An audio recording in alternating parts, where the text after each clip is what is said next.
The lighthouse stood at the edge of the world, where the land gave way to the sea in a gentle surrender of rock and sand. It was neither tall nor imposing, but it had stood for so long that it seemed to have grown from the very earth itself, like a patient tree that had learned the language of the waves. Eleanor had been the keeper of this lighthouse for 7 years, though sometimes it felt like 7 lifetimes, and other times like merely 7 days. Time moved differently here, at the edge of things, where the sky met the water in an endless conversation of blues and grays and golds. This evening, as with every evening, Eleanor climbed the worn stone steps to light the lamp. Her footsteps echoed in the spiral stairwell, a familiar rhythm that had become as natural to her as breathing. 53 steps exactly. She had counted them so many times that her feet knew the number without her mind needing to track it anymore. The lamp room at the top was warm from the afternoon sun, which still lingered in the western sky like a reluctant guest. Eleanor opened the windows, letting in the salt, sweet air that carried with it the distant calls of gulls and the eternal whisper of the tide. She prepared the lamp with practiced hands, trimming the wick, checking the oil, polishing the great lens that would soon send its beam across the darkening waters. This was her meditation, her prayer, her purpose. Every night, without fail, the light would shine. Every night, ships far out at sea would see it and know where they were, would adjust their course, would find their way home. Outside the windows, the world was painting itself in the colors of dusk. The clouds had arranged themselves in long, lazy stripes across the horizon, and the sun was setting them ablaze with gold and rose and deep amber. The sea below caught these colors and held them, rocking them gently like precious things. Eleanor lit the lamp as the first stars began to appear in the eastern sky. The flame caught and grew, steady and true, and the great lens began to turn with a quiet, mechanical whisper. The beam swept out across the water, a pathway of light cutting through the gathering dark. She stood for a moment at the window, watching the light make its eternal rounds. Out there in the darkness, perhaps someone was watching for it, waiting for it, grateful for it. The thought always brought her comfort. Below, in the keeper's cottage attached to the lighthouse, her supper was waiting. Something simple, bread and cheese and tea. Eleanor descended the steps slowly, letting her hand trail along the cool stone wall, feeling the ancient strength of the place seep into her bones. The cottage was small and neat, everything in its place. A kettle on the stove, books on the shelves, a quilt her grandmother had made, folded on the back of the chair. Through the window, she could see the light sweeping past, regular as a heartbeat.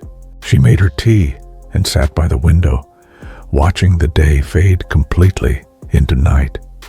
The stars emerged one by one, like shy creatures venturing out when they thought no one was watching.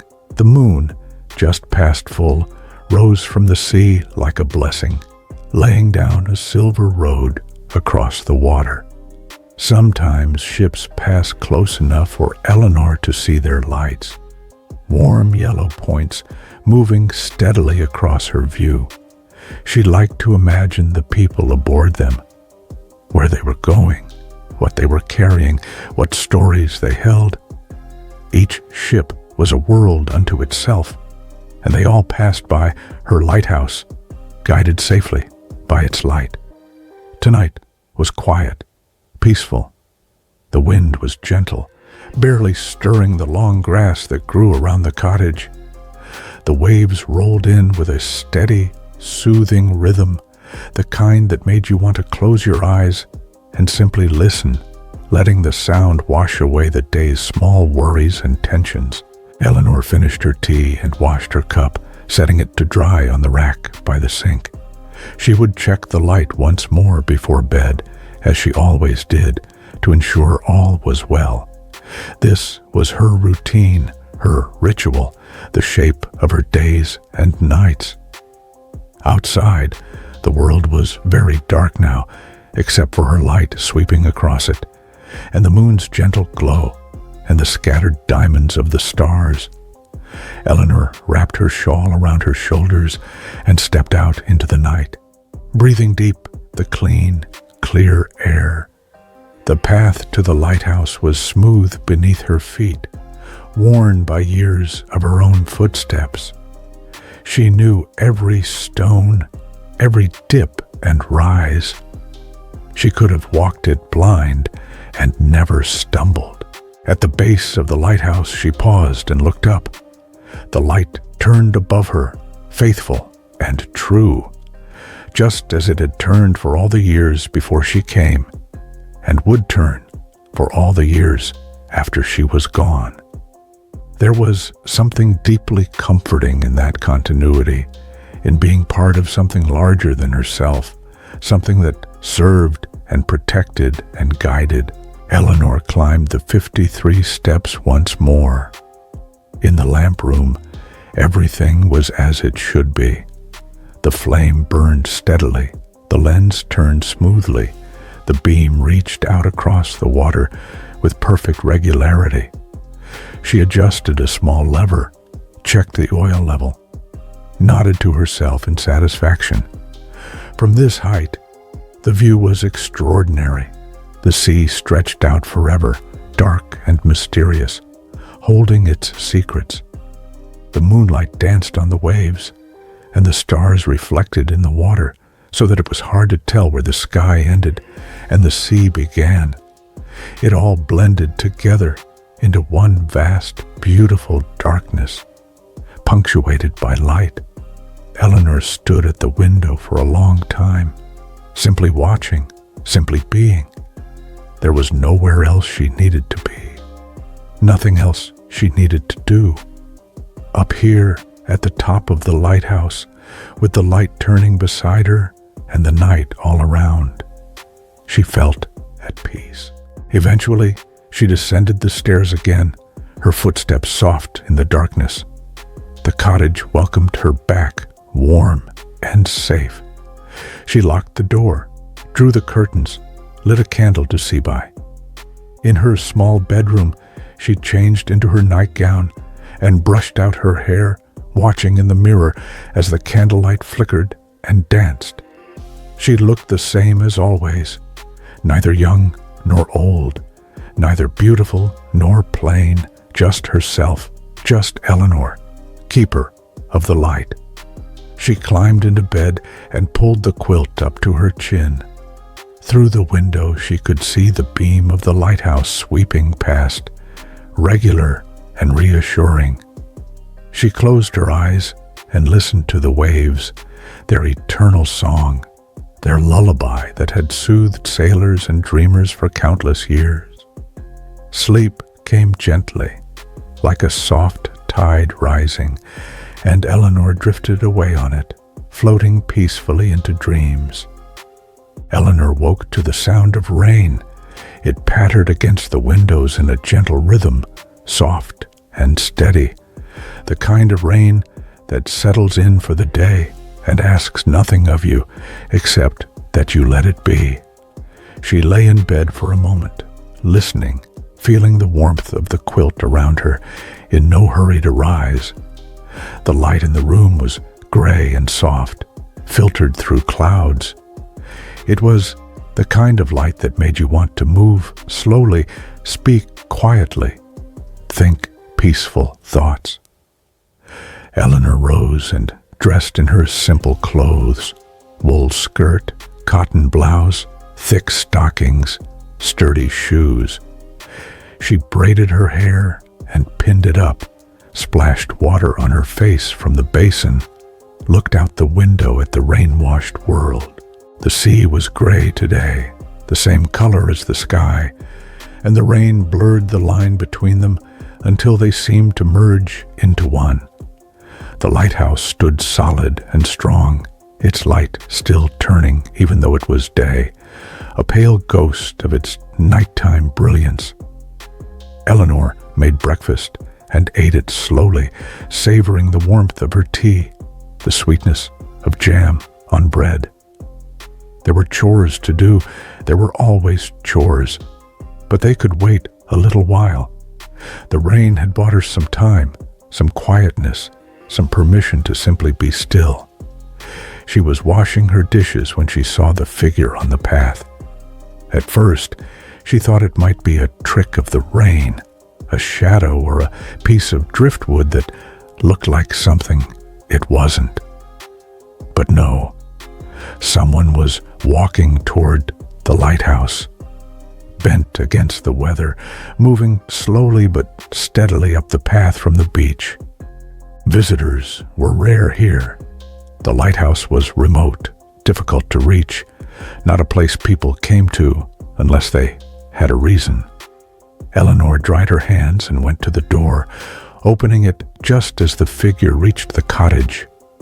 It was a young woman, soaked through despite the oilskin coat she wore.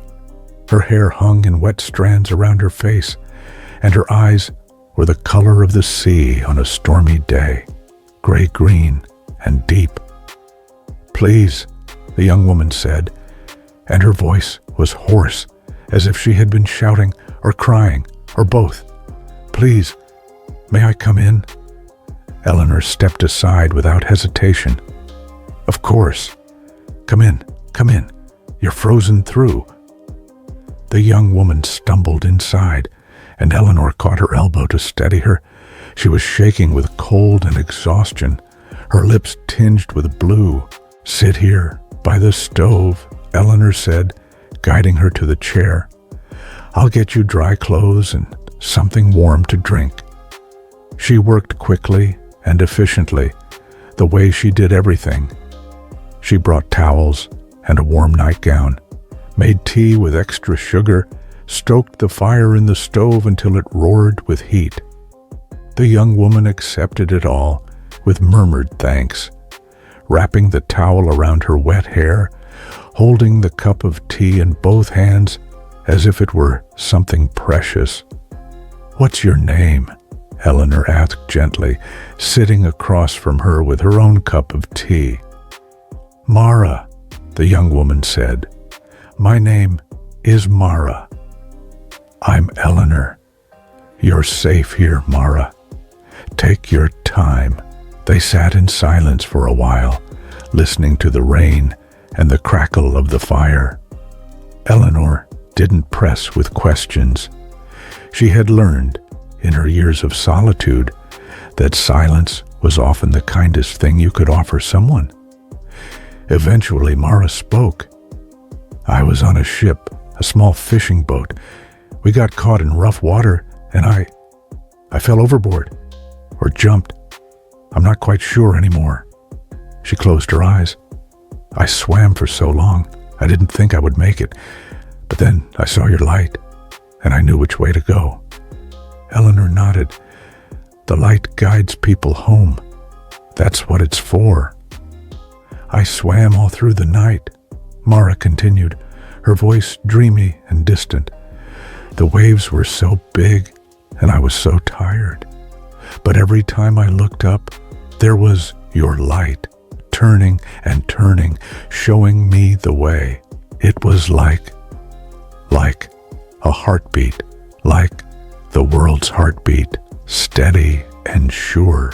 "You're very brave," Eleanor said softly. Mara shook her head. "I don't think it was bravery. I think it was just the light. I couldn't let it down. It was shining for me, so I had to keep swimming toward it." Eleanor felt something catch in her chest, a feeling she couldn't quite name. Pride, perhaps, or purpose, or simply the deep satisfaction of knowing that the work she did mattered, that it saved lives, that it brought people home. "You should rest," she said. "You can stay here as long as you need to. The bed in the spare room is made up. When the storm passes, we'll figure out how to get word to your family. Let them know you're safe." Mara's eyes filled with tears. "Thank you. Thank you so much." Eleanor helped her to the small spare room, where the bed was narrow but comfortable, the quilt soft and worn with age. Mara climbed in and was asleep almost before her head touched the pillow, exhausted by her ordeal. Eleanor returned to the main room and sat by the window, watching the rain. She thought about Mara swimming through the dark water, fighting the waves, following the light. How many others had done the same over the years? How many had been saved by this lighthouse, by the lamp she tended so carefully every night? The rain continued through the afternoon, steady and soft.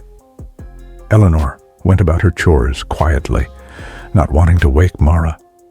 She mended a shirt, sorted through her stores, made soup for dinner.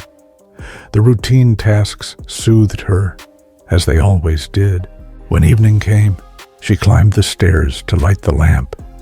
The rain had eased to a drizzle, and through the breaks in the clouds, she could see hints of sunset, pink and gold and lavender, like watercolors bleeding across wet paper. She lit the lamp with extra care tonight, extra gratitude. This lamp had saved Mara's life. This beam of light, turning and turning through the darkness, had been a lifeline, a beacon, a promise that land and safety were near. As the light began its sweep across the water, Eleanor said a quiet prayer, not to any god in particular, but to the light itself, to the purpose it served, to all the people it had guided and would guide in the nights to come.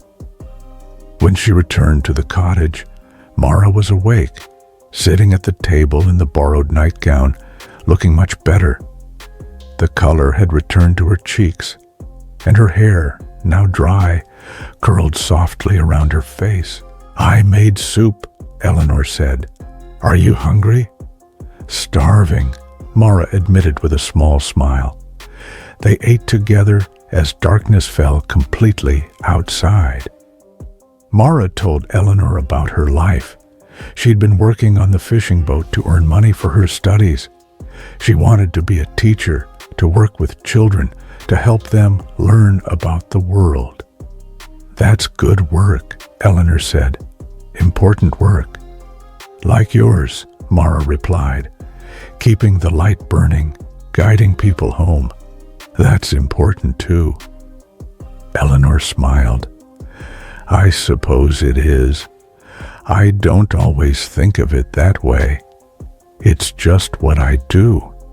But yes, I suppose it matters." They talked late into the evening, their voices soft in the lamplight. Eleanor found herself telling Mara things she hadn't spoken aloud in years. About her grandmother, who had first brought her to the lighthouse. About the peace she had found in this solitary life. About the way the sea changed with every season, but was somehow always the same.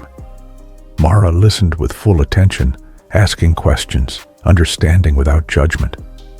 There was something easy about her presence, something that made Eleanor feel less alone than she had in a long time. Eventually, they said goodnight, and Eleanor lay in her bed, listening to the waves and the quiet sounds of another person in the house. It was strange and comforting all at once. Through the window, the lighthouse beam swept past, faithful as always, turning and turning through the night, keeping watch while the world slept. Morning came clear and bright, the storm having washed the world clean. The sky was a brilliant blue, and the sea sparkled like a field of diamonds scattered across silk. Eleanor woke early, as she always did, and lay for a moment, watching the sunlight paint patterns on the wall. She could hear Mara moving about in the other room, and the sound made her smile. It had been so long since there had been another person in the cottage, another heartbeat, another presence. She had forgotten how nice it could be. When she emerged from her bedroom, Mara was already dressed in her own clothes, now dry and brushed clean of salt. She was standing at the window, looking out at the sea. "It's beautiful," Mara said softly. "I spent all those hours swimming through it in the dark, terrified of it. But now, in the light, it's so beautiful." "Things are often like that," Eleanor said. "Different in darkness than in light. Not better or worse, just different." They made breakfast together, moving around the small kitchen in an easy rhythm. Mara set the table while Eleanor made porridge and tea. They ate watching the gulls wheel and cry outside, bright white against the blue sky. "The tide is going out," Eleanor observed. "Would you like to walk on the beach? There are interesting things to see at low tide." Mara's face brightened. "I'd love that." They cleaned up together and then set out, following the path down to the beach. The air was fresh and cool, smelling of salt and seaweed and sunshine. Eleanor led the way down the rocky path, her feet sure and steady on the familiar route. The beach was revealed as the tide retreated, leaving behind a world of tide pools and smooth stones, shells and driftwood, strands of kelp like ribbons laid across the sand. The water had drawn back to show the bones of the earth, the foundations of the world that were usually hidden. Eleanor knelt by a tide pool, and Mara joined her. The pool was a small universe unto itself, anemones waving their tentacles like underwater flowers, tiny crabs scuttling between rocks, a starfish clinging to the side, its arms perfectly symmetrical. "Look," Eleanor said, pointing to a small fish darting through the water. "That's a sculpin. And these—" She gestured to the anemones. "If you touch them very gently, they'll close up. Like this." She brushed her finger against one, and it immediately contracted, pulling its tentacles in tight. "It's protecting itself," Mara said. "Yes, and in a few hours, when the tide comes back in, it will open again. It knows the rhythm of things. It trusts that the water will return." They moved from pool to pool, examining the small miracles contained in each one. Eleanor showed Mara how to turn over rocks carefully so as not to harm what lived beneath. They found limpets and barnacles, mussels clustered together, a sea star with 6 arms instead of 5. "I've been living by the sea my whole life," Mara said, "but I never really looked at it like this. I never saw all these small things, all these little lives." "Most people don't," Eleanor said. "They see the sea as just one big thing. But it's made up of millions of small things, all connected, all part of the whole." They walked along the beach, gathering shells and bits of sea glass that the waves had tumbled smooth. The sand was firm beneath their feet, marked with the tracks of birds who had been there earlier, searching for their breakfast. Eleanor found a perfect sand dollar, unbroken, its surface etched with its delicate pattern. She handed it to Mara. "A gift from the sea." Mara held it carefully, turning it in the sunlight. "It's beautiful, thank you." "Keep it," Eleanor said, "to remember this place, to remember that you were strong enough to swim through the darkness and find the light." They sat on a piece of driftwood, smooth and silver gray from years in the water. The sun was warm on their faces, and the waves rolled in gently, speaking in their ancient language of rush and hush, rush and hush. "I don't want to leave," Mara said quietly. "I know I should. I should get word to my family, get back to my life. But this place, there's such peace here." Eleanor nodded, understanding. The lighthouse has that effect on people. Time moves differently here. The world's troubles seem far away. "How do you bear it?" Mara asked. "Being alone so much?" Eleanor thought for a moment, watching a gull ride the wind, effortless and free. "I'm not lonely," she said finally. "Alone, yes, but not lonely. The sea is company, the light is company. And there's a fullness to the silence here, if you know how to listen to it." They sat in comfortable quiet, two women on a beach at the edge of the world, watching the waves come and go. The tide was at its lowest now, exposing reefs that were usually underwater, creating temporary islands that would vanish again in a few hours. "Nothing is permanent," Eleanor said, more to herself than to Mara, "except change. The tide goes out, the tide comes in, the seasons turn, the light keeps shining. There's comfort in that, I think, in knowing that everything has its rhythm, its pattern, its purpose." Mara picked up a smooth stone and turned it over in her hand. "What's your story, Eleanor? How did you come to be here?" Eleanor smiled. "It's not very exciting. My grandmother was a lighthouse keeper's wife. She brought me here when I was young, and I fell in love with the place. When I was old enough, I trained to be a keeper myself. I've been here ever since. No family? No. Other life? I had a sweetheart once," Eleanor said. "But he wanted the city, wanted noise and crowds and constant motion. I wanted this, silence and sea and stars. We said goodbye kindly, wishing each other well. He's probably married now with children. And I have this." She gestured around them, the beach, the sea, the lighthouse standing tall against the sky. "Do you ever regret it?" Mara asked. "No," Eleanor said simply. "This is where I'm meant to be. I knew it the first time I climbed those stairs and lit the lamp. I felt it in my bones. This is my place, my purpose." They walked back slowly as the tide began to turn, the water creeping back across the sand, reclaiming its territory. The pools would fill again, the rocks would be covered, the temporary beach would vanish until the next low tide revealed it once more. At the cottage, Eleanor made lunch while Mara sat at the table, sketching the view from the window in a small notebook she had salvaged from her pack. Her hand moved quickly, confidently, capturing the curve of the shore, the shape of the lighthouse, the angle of the light. "You're talented," Eleanor observed, looking over her shoulder. Mara shrugged. "I like to draw. It helps me remember things. I'll draw this, and later, when I'm far away, I'll be able to look at it and come back here, in my mind."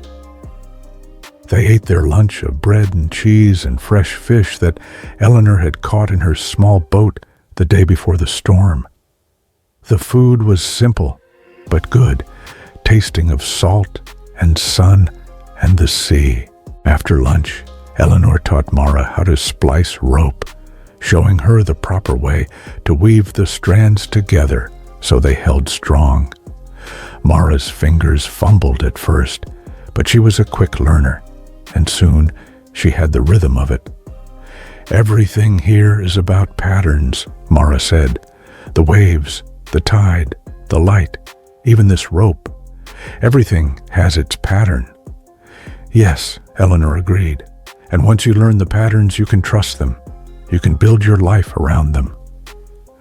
As the afternoon stretched long and golden, They sat together on the porch, watching the shadows lengthen, listening to the gulls cry their evening songs. The air was growing cool, the first hint of the coming night. "I should go tomorrow," Mara said reluctantly. "I need to get word to my family. They'll be worried." "I know," Eleanor said. "I'll walk with you to the village. It's about 2 hours along the coast. We can send a telegram from there." "Will you be all right? Here alone again?" Eleanor smiled. "I always am, and you've been good company, Mara. I'll remember this, your visit, your story. It will keep me company on long winter nights." They sat in silence as the sun set, painting the sky in shades of orange and pink and purple. The lighthouse beam came to life, beginning its nightly vigil, sweeping across the darkening water. "Thank you," Mara said, "for everything, for saving my life, really, for the light that guided me here." "The light does the saving," Eleanor said. "I just keep it burning." But they both knew it was more than that. Dawn arrived wrapped in fog, thick and soft as cotton wool. Eleanor woke to a world erased. Everything beyond her window turned to gray mystery. She could hear the foghorn from the lighthouse, its low, mournful call echoing across the invisible sea, a different kind of guidance for when the light couldn't reach through the mist. She dressed quietly and went to check the lamp, climbing the familiar stairs through the fog-dampened air. In the lamp room, everything was functioning perfectly, the light still turning, even though it could barely penetrate a few feet into the thick fog. But that didn't matter. It was shining, and that was what counted. Somewhere out there, someone might need it. When she returned to the cottage, Mara was awake, standing at the window with a cup of tea, looking out at the fog with wonder. "It's like the world has disappeared," Mara said softly, "like we're the only two people left, floating in a cloud." "The fog comes often," Eleanor said, pouring her own tea, "especially in the morning, when the air is cool and the water is warmer. It will burn off by midday, most likely." They made breakfast together for the last time, neither of them speaking much, both aware that this was an ending, that after today they would return to their separate lives, their separate paths. After they ate and cleaned up, they prepared for the journey to the village.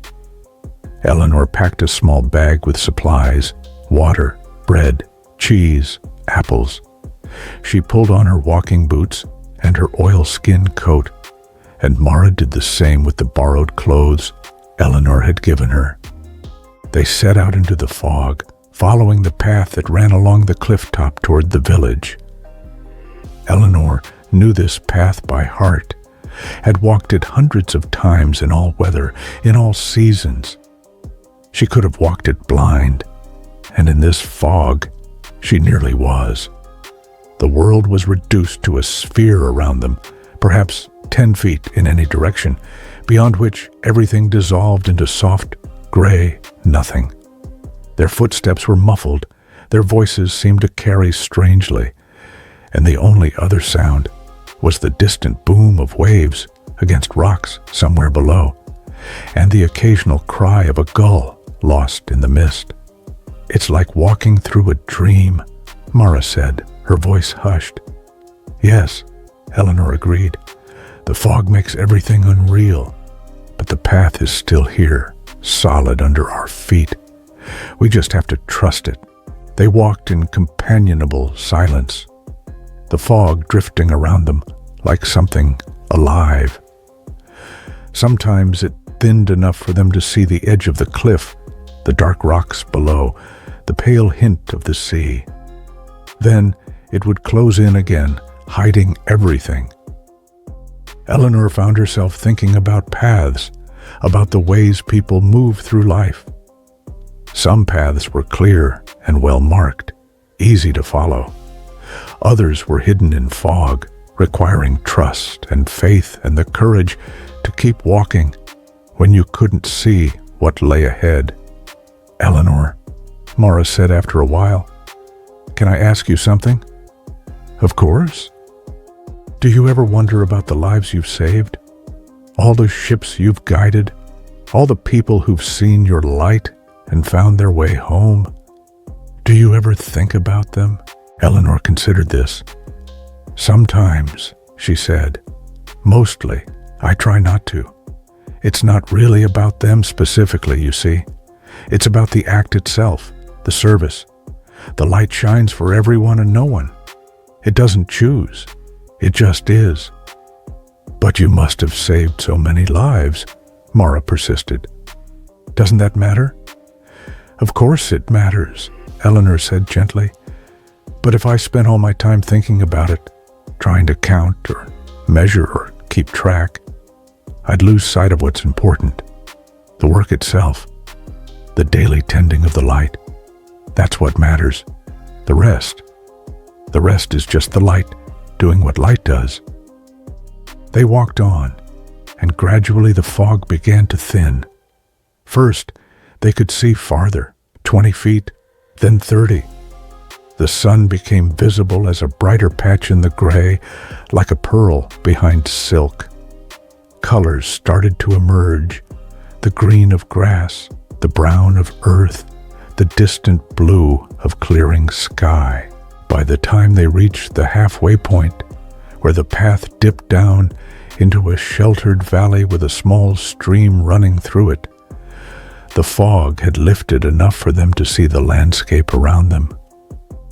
Hills rolled away to their right, covered in heather and gorse. To their left, the sea stretched out, still partially veiled in mist, but visible, moving, alive. They stopped by the stream to rest and drink from the clear, cold water. Eleanor showed Mara how to cup her hands properly, how to drink without spilling. It was a small thing, but Mara seemed to treasure these small teachings, these tiny pieces of knowledge passed from one person to another. "I'll remember this," Mara said.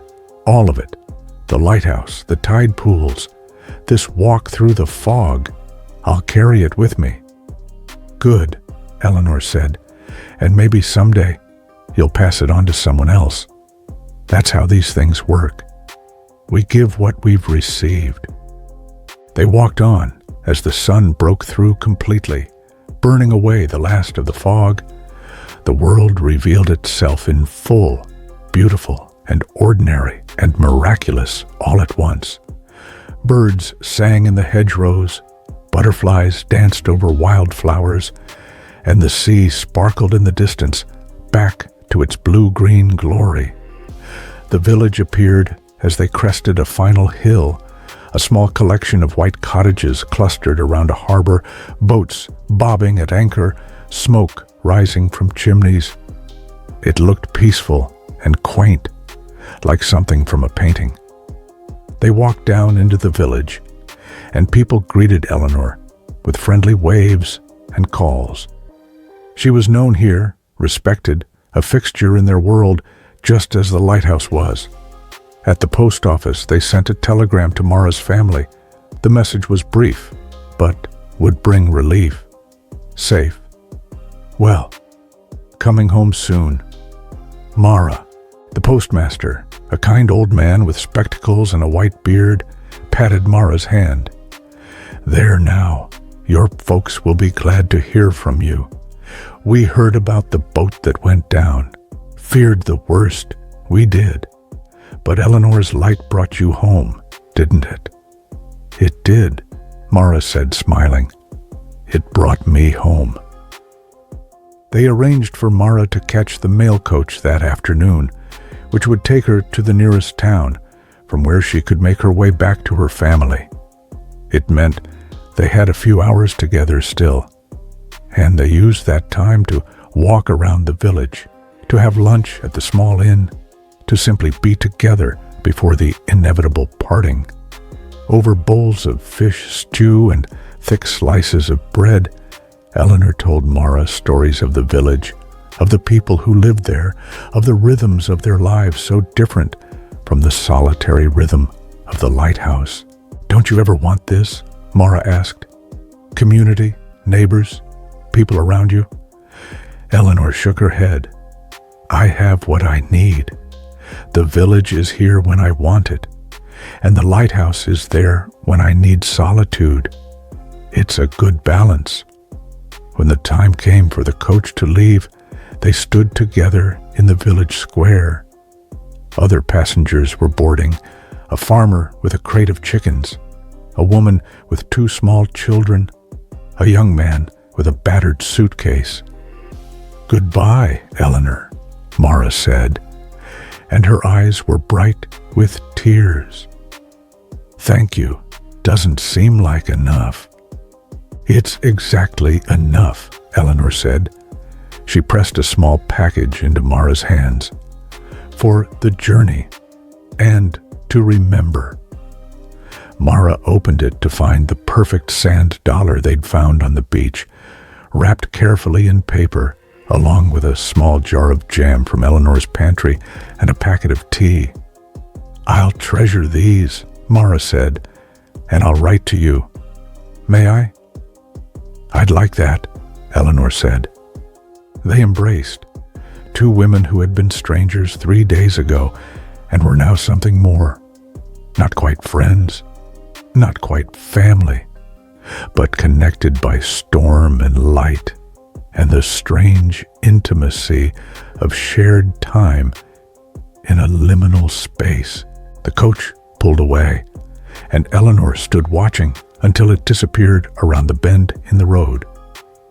Then she turned and began the walk back to the lighthouse, alone again, but not lonely.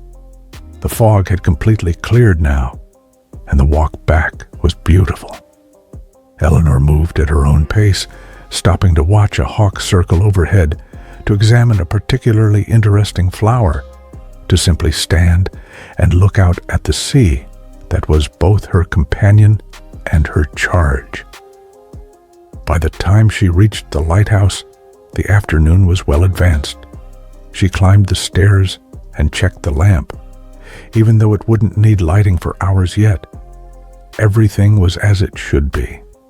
In the cottage, she made tea and sat by the window, thinking about Mara, hoping she would reach her family safely, hoping the experience hadn't traumatized her too deeply. On the table was the drawing Mara had made, left behind as a gift. It showed the lighthouse and the cottage, the curve of the shore, the sweep of the sea, all rendered in careful pencil lines that captured not just what the place looked like, but what it felt like. Peaceful, timeless, strong. Eleanor smiled and propped it up on the shelf where she could see it. It would be good to have this reminder, this evidence that her solitary life had, for a brief moment, intersected with another's and had perhaps made a difference. As the sun began to set, she climbed the stairs once more to light the lamp. The flame caught and grew. The lens began to turn, and the beam swept out across the water, beginning its nightly vigil. Out there, in the growing darkness, perhaps someone was watching for it, depending on it, finding their way by it. Eleanor stood at the window and watched the light make its rounds, feeling the deep satisfaction of purpose fulfilled, of work well done, of a light that would keep burning through the night, steady and true. The nights grew longer as autumn deepened. Eleanor marked the change, not by calendars, but by the position of the stars, the angle of the sun setting, the feel of the wind. The world was tilting toward winter, that season of long darkness and introspection, and she welcomed it. Tonight, the sky was perfectly clear, not a cloud to obscure the stars. Eleanor had lit the lamp as usual, checked that all was well, and then, instead of returning immediately to the cottage, she stayed in the lamp room, watching the stars emerge. They came out one by one at first, the brightest ones, Venus hanging low in the west, Sirius rising in the east. Then more, dozens, hundreds, thousands, until the whole sky was scattered with light. The Milky Way stretched across the heavens like a river of stars, and Eleanor could see why ancient peoples had called it that, had seen in it a road, a path, a way to travel from earth to heaven. The lighthouse beam swept through the stars, and Eleanor imagined that it was joining them, becoming part of that great cosmic dance, that eternal ballet of light in darkness. She wrapped her shawl tighter around her shoulders and stepped out onto the narrow walkway that circled the lamp room. The night air was cool and crisp, carrying the scent of salt and the faint perfume of night-blooming flowers from somewhere inland. From up here, the world seemed infinite. The sea stretched out forever, merging with the sky at some indefinite point. The stars reflected in the calm water, so that Eleanor felt suspended between two skies, held gently in the middle of light above and light below. She had learned the constellations from her grandmother, who had learned them from sailors, who had used them for navigation long before lighthouses dotted the coasts. Orion the hunter, rising now in the east, his belt of 3 stars perfectly aligned. The Pleiades, that cluster of sisters shimmering like diamonds on velvet. Cassiopeia, the queen in her chair, making her slow rotation around the pole star. Eleanor found comfort in the stars. They were so distant, so far beyond human concerns, yet they had witnessed everything. All of human history, all the small dramas and great events, all the love and loss and joy and sorrow. And they continued to shine, indifferent but constant, marking time in their slow procession across the heavens. She thought about Mara, wondered where she was tonight, if she was looking up at these same stars. The thought made the universe feel smaller, more intimate. The same stars that shone on the lighthouse also shone on Mara, wherever she was. They were connected by starlight. A meteor streaked across the sky, bright and brief, there and gone in a heartbeat. Eleanor smiled. Wishes on falling stars. She'd made plenty of those as a child. Now she knew that meteors were just bits of rock and ice burning up in the atmosphere, but the magic of them hadn't diminished. If anything, understanding what they were made them more magical, not less. She stayed on the walkway for a long time, watching the sky, feeling very small and very much a part of everything all at once. The lighthouse beam turned beside her, faithful and regular, and she felt a kinship with it. They were both here to shine, to be constant, to mark the way. Eventually, the cold drove her back inside, down the stairs, into the warmth of the cottage. She made herself a cup of cocoa, a small luxury she allowed herself on clear autumn nights, and sat by the window with a book. But she found she couldn't concentrate on the words. Her mind kept drifting back to the stars, to the vastness of space, to the mysterious beauty of light traveling across unimaginable distances to reach her eyes. She set the book aside and instead opened the small box where she kept her letters.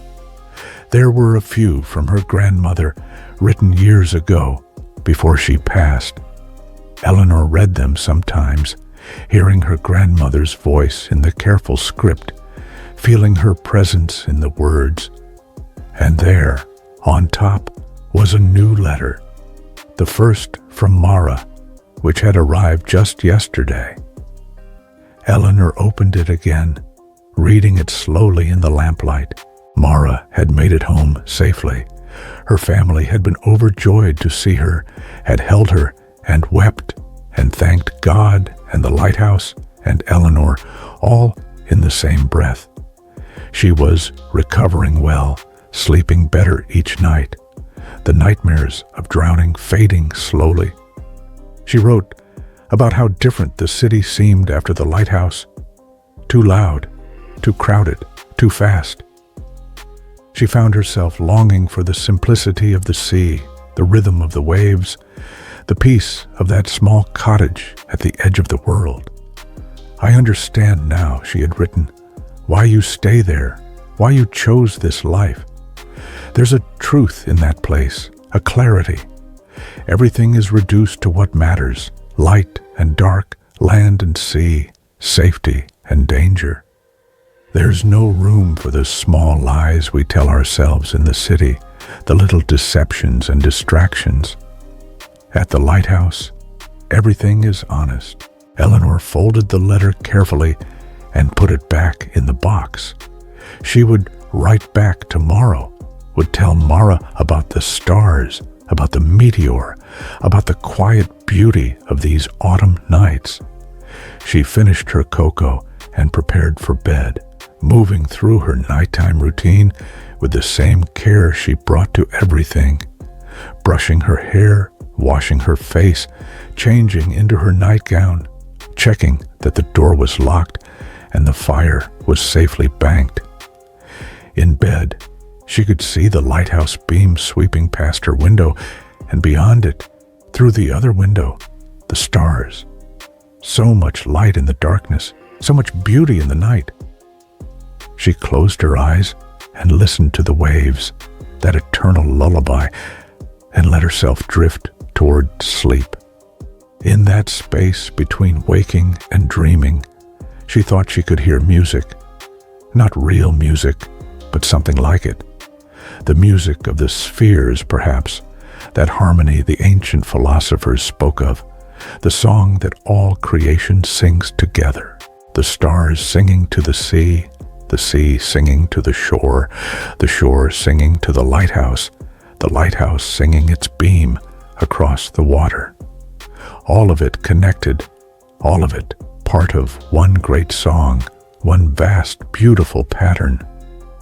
Eleanor smiled in the darkness and let the music carry her away into dreams. Winter announced itself with wind. It came howling down from the north, bringing with it the taste of ice and the promise of snow. Eleanor woke to the sound of shutters rattling and the roar of waves crashing against the rocks below with tremendous force. She dressed warmly, wool everything, layers upon layers, and went to check the lamp. The stairs were cold, and drafts whistled through gaps in the stone. But the lamp was secure, well protected in its glass housing, burning steadily despite the gale outside. From the lamp room, the view was dramatic. The sea was a churning mass of gray and white, waves mountains high, wind tearing foam from their crests and sending it flying through the air like snow. The sky was dark with heavy clouds racing past, and in the distance, Eleanor could see the darker smudge that meant rain was coming. This was the season of storms, when the lighthouse truly proved its worth. In calm weather, ships could navigate by the stars, by landmarks, by their own experience. But in weather like this, when visibility was near zero and the sea was trying to tear ships apart, the lighthouse was the only thing standing between sailors and disaster. Eleanor checked everything twice, making sure the lamp had plenty of oil, making sure the mechanism that turned the lens was well oiled and running smoothly, making sure the windows were clean and the light could shine through unobstructed. Satisfied that all was well, she returned to the cottage and set about preparing for the storm. She brought in extra firewood, stacking it by the stove. She checked her food stores, enough for 2 weeks at least, maybe 3 if she was careful. She filled every container she had with fresh water from the well, in case the storm made it difficult to get outside. The wind grew stronger as the morning progressed. By noon, it was screaming around the lighthouse, making the whole structure vibrate. Eleanor had experienced many storms here, and she knew the lighthouse was solid, built to withstand the worst the ocean could throw at it. But there was something primal about the sound of wind and waves at this intensity, something that spoke to the small, frightened animal part of the human brain. She made soup for lunch and ate it slowly, listening to the storm. The rain had arrived, not falling so much as being hurled horizontally by the wind. It lashed against the windows like thrown gravel, and the world outside was reduced to a gray blur. Eleanor thought about ships at sea in this weather. Were there any out there, fighting the waves, desperate for sight of land? She hoped not. She hoped they had all made it to port before the storm hit. But she knew that hope was often disappointed. She climbed the stairs to check the lamp again, even though she had checked it only a few hours before. The light was shining bravely into the storm, its beam barely penetrating the wind-driven rain, but visible, still there for anyone who needed it. As she stood at the window, she saw something that made her heart clench. Lights on the water. A ship caught in the storm, struggling toward the harbor that lay beyond the lighthouse. She watched, breath held, as the ship fought the waves, rising and falling, disappearing and reappearing, the lights sometimes visible, sometimes swallowed by the storm. The ship was heading in the right direction, guided by the lighthouse beam. But the waves were pushing it toward the rocks that lay just south of the lighthouse, a deadly reef that had claimed many ships over the years. Eleanor couldn't do anything but watch and hope and keep the light burning. She stood at the window for hours, tracking the ship's slow, painful progress. Sometimes she lost sight of it completely and feared the worst. But then the lights would reappear and she would breathe again. Slowly, so slowly, the ship made its way past the dangerous rocks and into the comparative safety of the bay beyond. Eleanor watched until she saw it drop anchor, saw its lights settle and stop moving, and knew it was safe. She let out a breath she didn't know she'd been holding and leaned her forehead against the cold glass. The light had done its job. The ship was safe. Lives had been saved. The storm continued through the afternoon and into the evening, showing no signs of weakening. Eleanor kept the fire going, made tea, tried to read, but couldn't focus. The noise of the wind was too loud, too insistent, demanding attention. As night fell, she lit the lamp with extra care, extra gratitude. This was what the lighthouse was for. Nights like this, storms like this, when the darkness and the danger were very real and very present. She made dinner and ate it, standing at the window, watching the storm. The wind had, if anything, grown stronger. It howled and shrieked, and the waves crashed with such force that she could feel the vibrations through the floor. But the lighthouse stood firm. It had stood through countless storms before this one, and would stand through countless more. It was built for this, designed for this, meant for this. Eleanor thought about all the lighthouse keepers who had come before her, who had stood in this same lamp room during storms, who had kept the light burning through wind and rain. and dark. She felt connected to them, part of a long chain of guardians, all serving the same purpose, all keeping faith with the light. The storm raged through the night. Eleanor dozed in her chair by the stove, waking every hour to climb the stairs and check the lamp.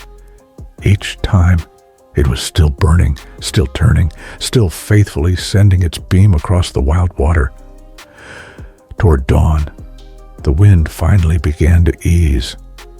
The rain became less fierce, the waves less mountainous.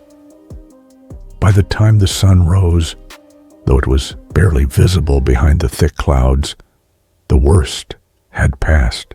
Eleanor stepped outside for the first time in 24 hours.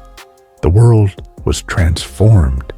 The beach was covered in debris, driftwood, seaweed, bits of ships, a shoe, a barrel, countless shells and rocks thrown up by the waves. The air smelled of salt and seaweed, and the peculiar clean scent that follows storms. She walked down to the beach, picking her way carefully over the storm's leavings. The waves were still large, but no longer threatening, more like the ocean was taking deep breaths, calming itself after great exertion. She found treasures among the debris, a perfect piece of green sea glass, smooth as silk. A coconut somehow traveled all the way from tropical waters. A message in a bottle, the paper inside too water-damaged to read, but the bottle itself beautiful, old, perhaps thrown from a ship decades ago, and finally washing ashore here. She carried her findings back to the cottage and arranged them on the windowsill, small reminders of the storm, of the sea's power, of the mysteries that washed up from the deep. The ship she had watched struggle through the storm was still anchored in the bay. As the day brightened, she could see people moving on its deck, repairs being made, storm damage being assessed. But it was safe. It had made it through. Eleanor climbed the stairs one more time to extinguish the lamp. The storm was over. The day was here. The light had done its job and could rest now. She stood for a moment in the lamp room, her hand on the warm glass of the lamp housing, feeling immense gratitude for the light, for the lighthouse, for the purpose it served, for being part of something larger than herself, something that mattered. Then she descended the stairs and returned to the cottage, where she made a proper breakfast and ate it with the appetite of someone who has been through something difficult and come out the other side. Outside, the clouds were beginning to break up and shafts of sunlight were striking through, illuminating patches of the sea in brilliant silver. The storm was over, and the world was washing itself clean, preparing to begin again. Snow came to the lighthouse in the deep heart of winter, transforming everything into a world of white and silence. Eleanor woke to a strange, muffled quality to the sound, or rather, to the lack of sound. Even the waves seemed quieter, hushed, as if they too were awed by the snow. She rose and looked out her window at a transformed landscape. The ground was covered in a thick blanket of white, the rocks edged with snow, the sea a dark contrast against all that brightness. The sky was heavy and gray, promising more snow to come. Eleanor dressed in her warmest clothes and made her way to the lighthouse. The snow was soft under her feet, unmarked except by the tracks of a rabbit who had passed this way earlier. She found herself walking carefully, reluctant to disturb the perfection of it. In the lamp room, she extinguished the lamp as usual, though the gray light of the snowy morning made it seem almost unnecessary. The world was so bright with snow light that the lamp's beam seemed pale by comparison. She stood at the window and watched the snow begin to fall again. Large, soft flakes that drifted down lazily, in no particular hurry. They caught on the window glass and melted slowly, leaving wet trails like tears. This was the quietest time of year at the lighthouse. Ships rarely came this close to shore in winter, taking routes farther out to sea to avoid the dangerous winter storms. The village was miles away and difficult to reach through the snow. Eleanor might not see another human being for weeks, but she didn't mind. She had always been comfortable with solitude, and winter's isolation felt natural, like the earth itself was turning inward, resting, gathering strength for the spring to come. She returned to the cottage and spent the morning in simple tasks, baking bread, mending clothes, writing in the journal she kept of daily life at the lighthouse. She recorded the weather, the state of the sea, small observations about birds and seals and the natural world around her. In the afternoon, she bundled up and went for a walk along the snowy beach. The world was transformed into something magical. Every familiar landmark made new and strange by the snow. The rocks were smooth white shapes, the driftwood sketched in black and white like an ink drawing. Her footprints were the only marks in the snow, and she felt like an explorer in an untouched land. The silence was profound, broken only by the soft sound of waves and the occasional cry of a gull. She found a sheltered spot among the rocks and sat down, pulling her scarf up over her nose and mouth, watching the snow fall on the sea. The flakes hit the water and disappeared instantly, absorbed back into the great body of ocean from which all water came and to which all water returned. Eleanor thought about cycles, the water cycle, the cycle of seasons, the cycle of day and night. Everything moved in circles, in rhythms, returning always to where it began, but changed, transformed by the journey. She thought about her own life, the cycle of her days. Wake, light the lamp, extinguish the lamp, tend to chores, sleep. Day after day, year after year. Some people might find it monotonous, but Eleanor found comfort in it. There was a deep satisfaction in knowing what each day would bring, in having a purpose that didn't change with fashion or mood or circumstance. The light needed to be tended. That was the beginning and end of it. Everything else was secondary. She sat until the cold began to seep through her clothes, then rose and walked back to the cottage, her footprints from earlier already being filled in by the falling snow. Inside, she made cocoa and sat by the fire, warming her hands on the cup, watching the flames dance. The cottage was snug and cozy, a small bubble of warmth in the cold world outside.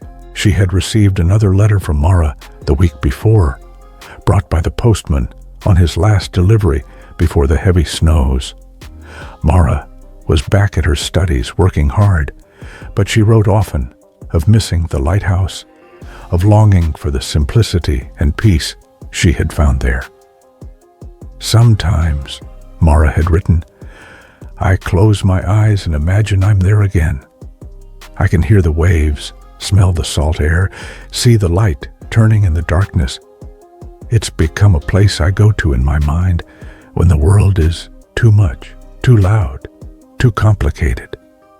Thank you for giving me that refuge, even if I can only visit it in memory now. Eleanor had written back, telling Mara she was welcome to visit again any time, that the lighthouse would always be here, patient and constant. But she knew that life had a way of pulling people in different directions, that good intentions often fell victim to circumstance and time. Still, she hoped. She hoped Mara would return someday, that they would walk the beach together again, that they would sit in companionable silence watching the sunset. Hope was its own kind of light, after all. As evening approached, Eleanor prepared for the nightly ritual of lighting the lamp.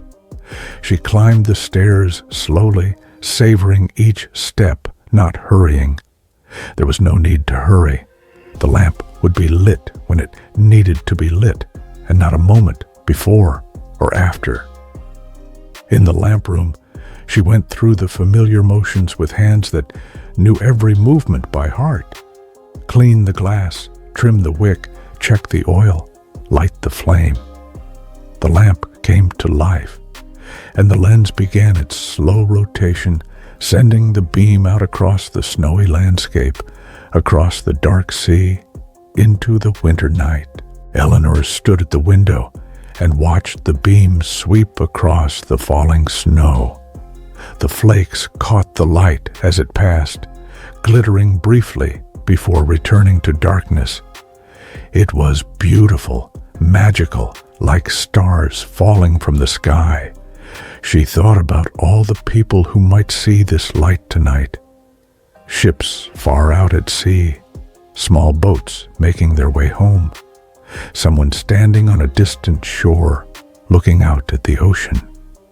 The light connected them all, drew them into relationship with each other and with the lighthouse, even though they might never meet, might never know of each other's existence. This was the gift of the lighthouse, not just safety, but connection. In a vast and often lonely world, the light said, "You are not alone. We are here. We are watching. We are guiding you home." Eleanor descended the stairs as full darkness settled over the world. In the cottage, she made a simple supper and ate it by the fire, listening to the silence of the snow, the soft crackle of burning wood, the distant sound of the sea. Later, in bed, she lay awake for a while, watching the lighthouse beam sweep past her window, regular as a heartbeat, steady as breath. Outside, the snow continued to fall, soft and silent, covering the world in white. She closed her eyes and let herself drift towards sleep, feeling safe, feeling purposeful, feeling deeply content with this life she had chosen, this work she had been given, this place that had become, in every way that mattered, home. The snow fell through the night, and the light kept turning, and Eleanor slept peacefully, knowing that all was well, that the world was as it should be, that the light would keep burning until morning came again. Spring came slowly, reluctantly, as if winter was not quite ready to release its hold. The snow melted gradually, revealing the earth beneath, brown and wet and littered with winter's debris. But there was life in that earth, waiting, ready to burst forth as soon as the sun gave permission. Eleanor noticed the change first in the quality of light. The days grew longer, the sun climbing higher in the sky, its warmth gaining strength day by day. The sea changed too, its gray winter color giving way to blue-green, its temperament mellowing from violent to merely restless. And then, one morning, Eleanor woke to the sound of birds. Not the hardy gulls who stayed through winter, but songbirds, larks and finches and thrushes, returned from wherever they had gone, filling the air with music.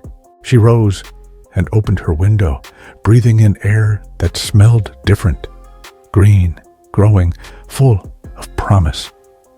The grass around the cottage, brown and dead-looking for months, showed hints of new growth, small, brave shoots of green pushing up through the old. Eleanor felt something stir in her chest, something like hope, like joy, like the same awakening that was happening all around her. Winter's darkness was passing. The light was returning, in more ways than one. She went about her morning routine with a lighter step, humming under her breath. The lighthouse seemed to shine more brightly in the spring sun, its white paint almost glowing against the blue sky. As she worked in the cottage, spring cleaning, airing out rooms, washing windows, she found herself thinking about Mara. It had been months since the last letter. Eleanor wondered how she was, if her studies were going well, if she ever still thought about the lighthouse. As if summoned by thought alone, a knock came at the door that afternoon. Eleanor opened it to find Mara standing there, older somehow, more confident, but with the same warm smile and sea-colored eyes. "I hope it's all right that I came," Mara said. "I wanted to see the lighthouse in spring, to see what it's like when everything is coming back to life." Eleanor's smile was answer enough. She pulled Mara into a hug, and they stood there in the doorway for a long moment, simply holding each other. Two people reunited after a long separation. They talked for hours, catching up on months of news. Mara had finished her studies and was now teaching at a small school in the city.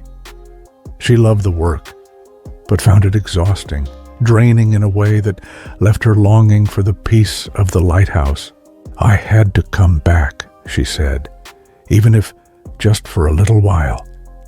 I needed to remember what silence sounds like." They walked on the beach as the sun set, and Eleanor showed Mara how the spring tides revealed different treasures than winter's storms. They found delicate shells that would have been crushed in winter's violence, small crabs emerging from their hiding places, sea anemones blooming in the tide pools like underwater flowers. "It's all different," Mara said, looking around with wonder. "The same place, but completely transformed." "That's the nature of things," Eleanor said. "Nothing stays the same. Everything changes, everything cycles, everything returns but changed." They stayed up late that night, talking by the fire, watching the lighthouse beam sweep past the windows. Mara told Eleanor about her students, about the challenges and joys of teaching, about how she tried to bring some of the lighthouse's lessons into her classroom: patience, attention to detail, the importance of steady light in dark places. "You're a lighthouse too," Eleanor said, "just a different kind.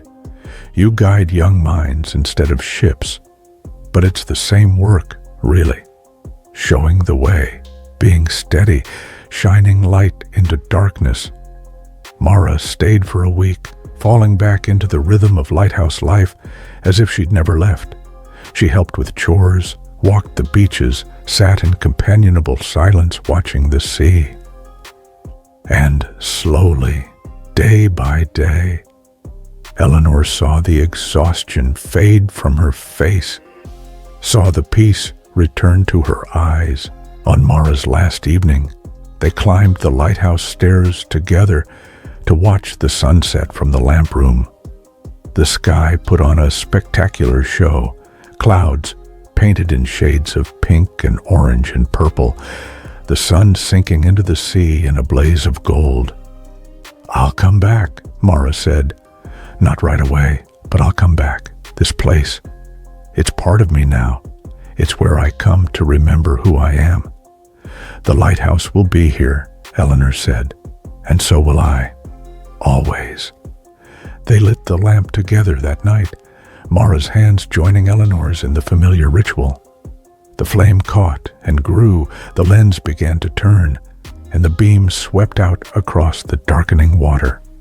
"Thank you," Mara said softly, "for saving me. Not just that night in the storm, but for giving me this place, this sanctuary. For showing me what it means to tend a light."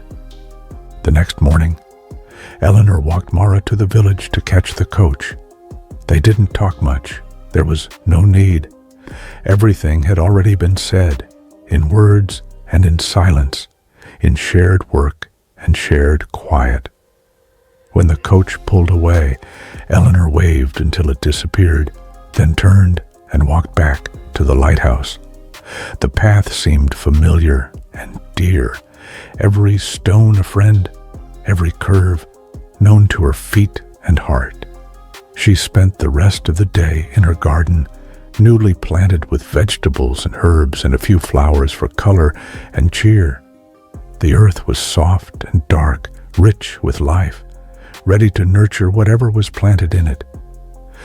As she worked, Eleanor thought about seeds and growth, about how everything begins small and hidden, buried in darkness before it can reach toward the light. She thought about Mara, about the seed of peace that had been planted in her during her time at the lighthouse, about how it would grow and flourish and perhaps spread to others through her teaching. We are all seeds and gardeners both, Eleanor thought, planting and being planted, growing and helping others grow. The sun was warm on her back, and the birds sang all around her, and the sea whispered its eternal song, and Eleanor felt deeply happy, deeply grateful, deeply at peace with this life, this place, this purpose she had been given. The light would shine tonight, as it did every night. The world would keep turning, the seasons would keep cycling, and through it all, the lighthouse would stand, steady, faithful, true. And Eleanor would be there, tending the light, keeping watch, serving all who needed guidance in the darkness. It was enough. It was more than enough. It was everything. Summer arrived in a rush of warmth and color, transforming the landscape around the lighthouse into a riot of wild flowers and green, growing things. The days stretched long and lazy, the sun seeming reluctant to set, lingering in the sky until very late, painting the world in golden light that made everything seem timeless and eternal. This was Eleanor's favorite time of year, these long summer evenings when the twilight seemed to last for hours. She would finish her day's work and then simply sit on the porch of the cottage, watching the slow, graceful transition from day to night, from light to darkness, from gold to silver to deep blue. There was something sacred about twilight, something that called for quietness and contemplation. It was a threshold time, a between time, when the ordinary world seemed to thin and something deeper became visible. Not with the eyes, but with some inner sense, some capacity for wonder that the harsh light of midday often obscured. Eleanor had learned to love these in-between times, these liminal spaces. The lighthouse itself was a liminal place, standing at the border between land and sea, between safety and danger, between the known and the unknown. And she, as its keeper, lived in that borderland, that threshold, that place where things met and merged and transformed. This evening, like many summer evenings, she carried a cup of tea out to the porch and settled into her chair to watch the day end. The sky was clear, promising a beautiful sunset, and the sea was calm, barely moving, its surface like silk. As she sat, she noticed a seal in the water, not far from shore. It was watching her, its dark eyes curious and intelligent, its whiskered face oddly human in expression. Eleanor and the seal regarded each other for a long moment, two creatures of different worlds, connected by curiosity and the shared experience of this particular evening in this particular place. The seal dove and disappeared, and Eleanor smiled. The sea was full of such moments, such small encounters, such brief connections. They reminded her that she was not alone, that the world was full of other lives, other consciousnesses, other ways of being. The sun began its slow descent toward the horizon, and the quality of light changed, became softer, warmer, more golden. Everything it touched seemed to be transformed. The lighthouse glowed, as if lit from within. The grass turned to gold. Even the stones on the beach seemed to hold light. Eleanor sipped her tea and watched, not thinking about anything in particular, just present, just aware, just being. This was a kind of meditation, this watching of the light, this bearing witness to the day's ending. It centered her, grounded her, connected her to something larger than herself. As the sun touched the horizon, the sky began to paint itself in extraordinary colors. Pink and orange at first, then deeper shades, rose and amber and coral, streaked through with gold. The clouds caught these colors and held them, scattered across the sky like gifts, like blessings, like promises. The sea reflected it all, becoming a mirror for the sky, so that the colors were doubled, intensified, everywhere at once. Eleanor felt surrounded by beauty, held by it, part of it. This, she thought, is what I tend the light for, not just for safety, not just for navigation, but for this, for beauty, for the reminder that the world is full of wonder, that light is precious, that darkness is not to be feared, but to be met with steady, faithful illumination. The sun slipped below the horizon, and the sky deepened to purple, to blue, to the first hints of darkness. The stars began to appear, one by one, shy at first, then more confident, until the whole eastern sky was scattered with them. Eleanor rose and went inside to prepare for the nightly lighting of the lamp. But she carried the beauty of the sunset with her, held it in her heart like a treasure, like a gift received and gratefully accepted. In the lamp room, she went through the ritual with extra mindfulness tonight, aware of each movement, each action, each small step in the process that would result in light shining out into the gathering darkness. She thought about all the sunsets she had witnessed from this place, hundreds of them, maybe thousands. No two were ever quite the same, yet they were all expressions of the same fundamental truth, that light gives way to darkness, and darkness gives way to light in an eternal rhythm that never fails, never falters, never ends.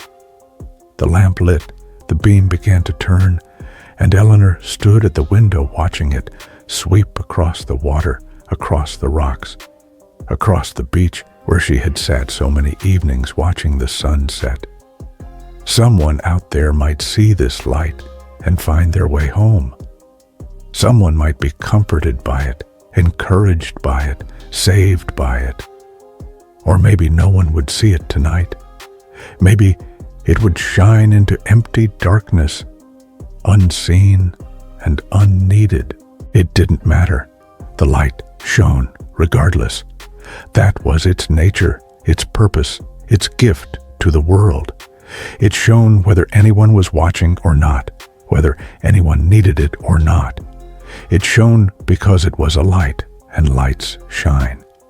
Eleanor descended the stairs slowly, trailing her hand along the stone wall, feeling the cool solidity of it, the strength that had withstood storms and time, and the endless assault of wind and weather. In the cottage, she made a simple dinner and ate it slowly, without hurry. There was nowhere she needed to be, nothing else she needed to do. This was enough, this quiet evening, this simple meal, this peaceful solitude. After dinner, she sat by the window and read for a while, but found her attention drifting back to the window, to the darkness outside, to the lighthouse beam sweeping past in its eternal rotation. She thought about Mara, about all the people who had passed through her life briefly, touching it and being touched by it, and then moving on. She thought about connection and solitude, about how they weren't opposites but partners, how you needed both, how each made the other richer and more meaningful. The book fell closed in her lap, and Eleanor realized she was tired, deeply tired, but in a good way, a satisfied way.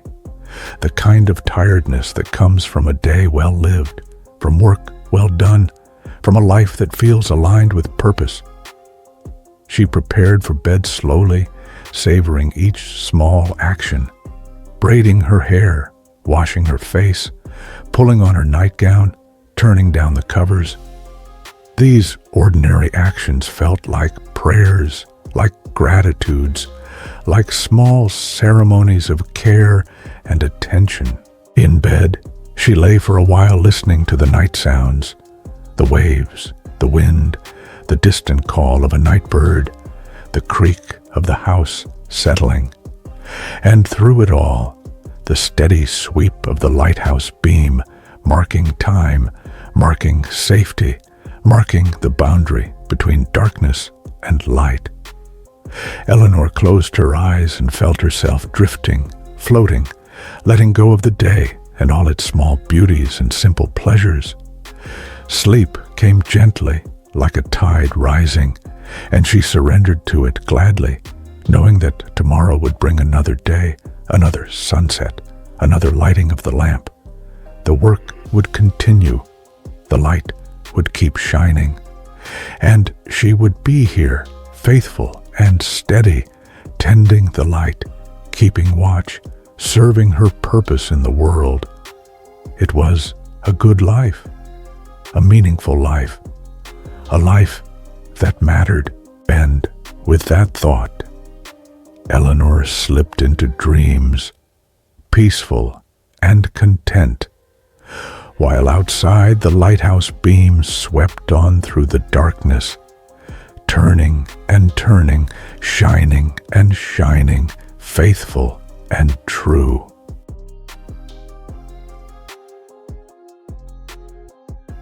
Years passed, though Eleanor barely noticed them.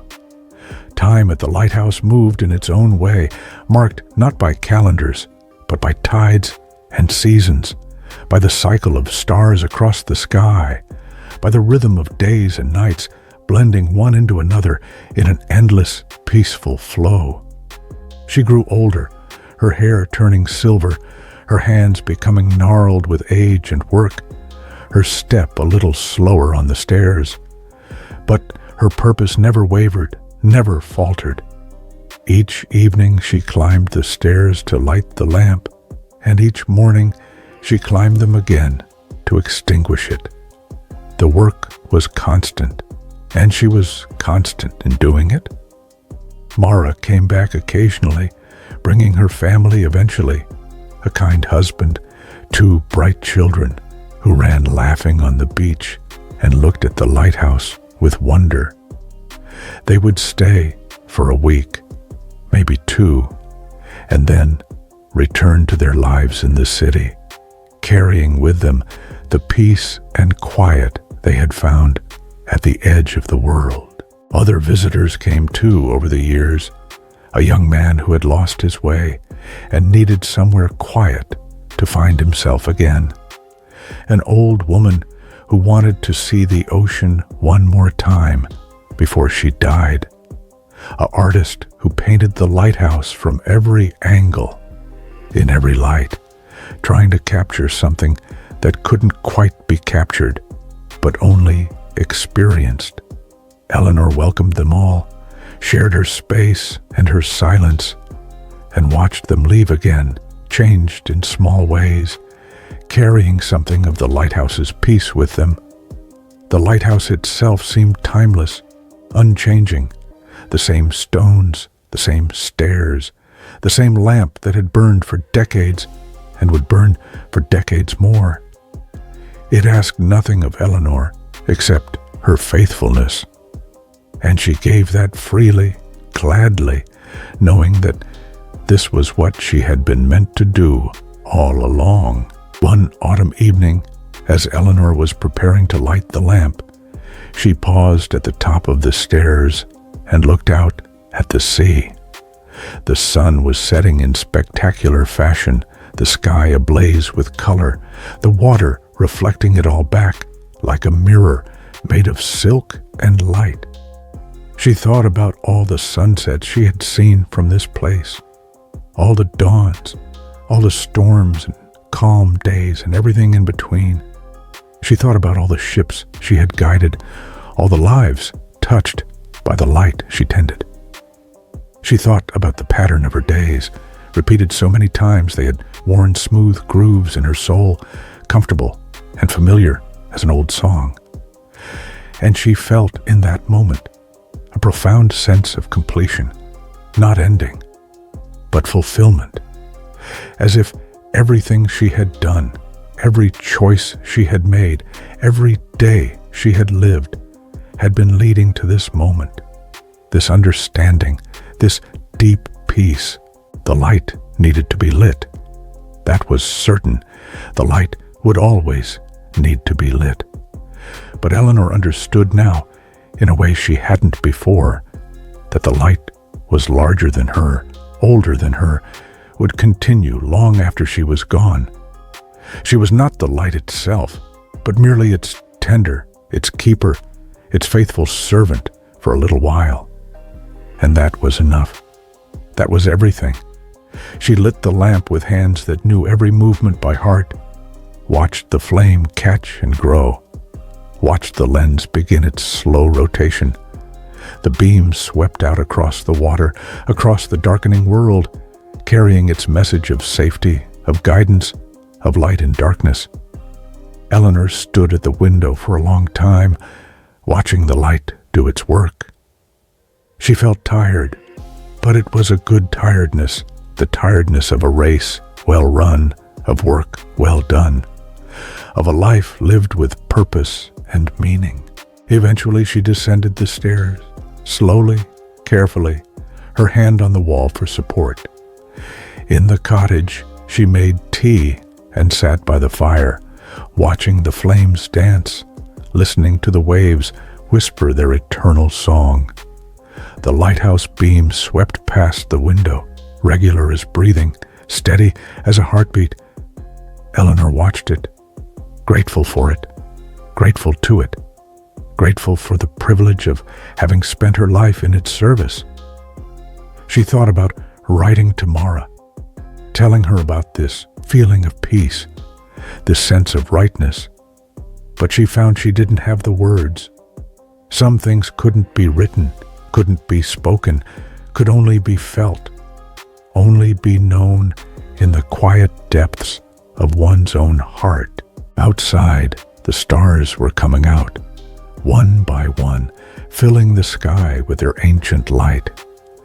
That light had been traveling for years, centuries even, crossing the vast emptiness of space to arrive here, now, in this moment, to shine on this lighthouse, this cottage, this old woman sitting by her fire.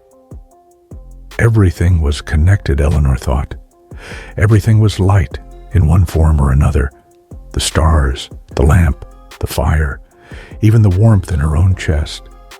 All of it light, all of it shining, all of it part of the great pattern, the great dance, the great song that the universe was forever singing.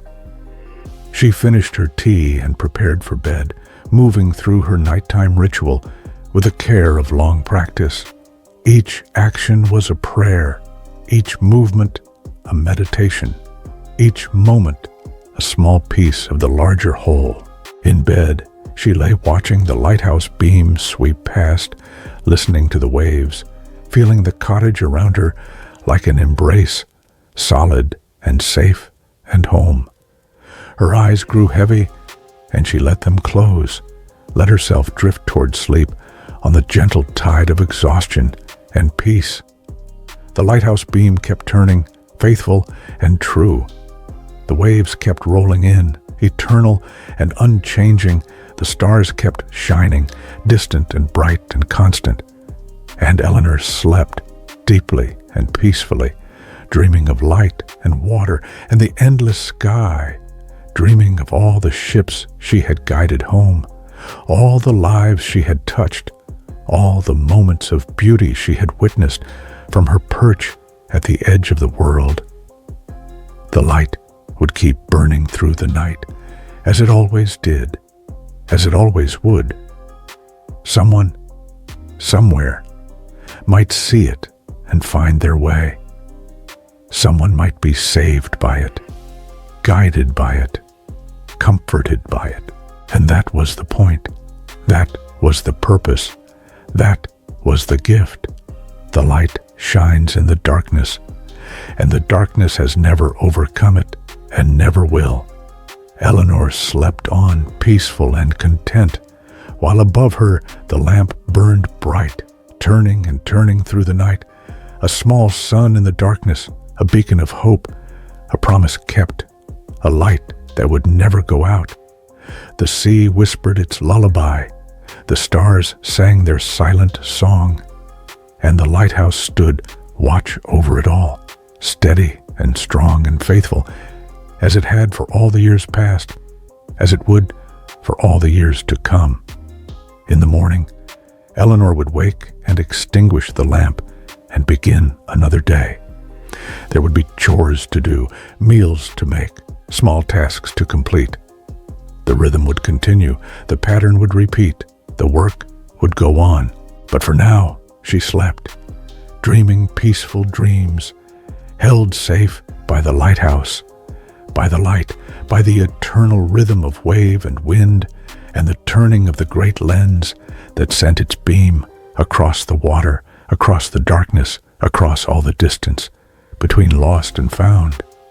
The light shines on, always has, always will, and that is enough. That is everything. That is home. And so the story ends where it began, with light in darkness, with faithfulness in uncertainty, with peace at the edge of the world.